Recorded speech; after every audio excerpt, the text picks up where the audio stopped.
Millions of Americans believe a 401k plan is the best way to save for the future. However, some financial planners say 401ks don't always add up to a comfortable retirement. What? CBS News contributor and analyst Mellody Hobson is here to help you get the most out of your account. Mellody, a lot of people are listening with both ears to you. Welcome. Thank you. Good to see you. There was an article in USA Today recently that said 401k plans are a disaster. They actually use the D word. So how concerned do you think people should be? Okay, I don't agree with that story. I thought there was a lot of hyperbole there, but I do believe Americans need to save a lot more. And to really understand this, you need a brief history on 401k plans. They're about 30 years old. And when they were started, they were originally intended to be supplemental to your retirement. You'd have a pension, you'd have Social Security, and you could supplement it with 401ks. Well, of course, pensions have gone away more and more. Social Security is a little shaky, and now 401k plans are becoming the full retirement solution for a lot of people. So where do we stand today? Where we stand is the average American family. They make about $50,000 a year. That's the median income. And the average retirement account when they retire in their 401k plan is about $120,000.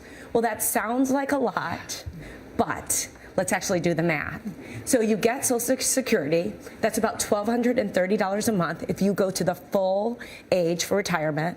And then you supplement that with this $120,000 that you have in your 401k plan, which if you were to buy an annuity is about $600 a month.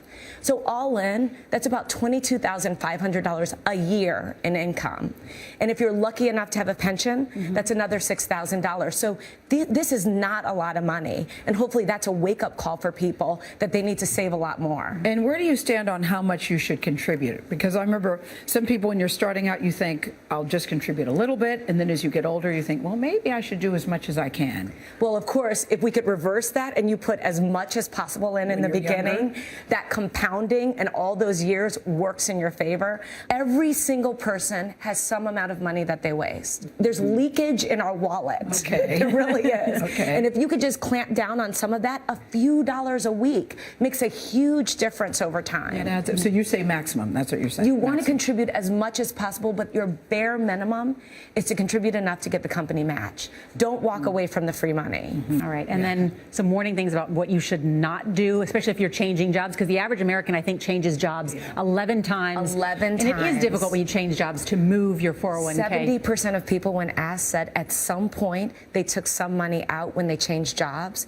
You want to protect that pension money at all costs. Now, I know during the financial crisis, some of us had to tap in to our retirement money, but you really want to make sure you roll that money over to your next 401k plan or an IRA so that you also don't lose track of it in 11 different places, but that you keep it intact, roll it over, that you also make sure that as much as possible you are paying attention to how that money is invested. Very, very important.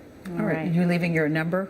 And Mellody can be reached at. If you follow these things, it works, I promise. All right. And online at cbsnews.com. Mellody Hobson, thank you so much.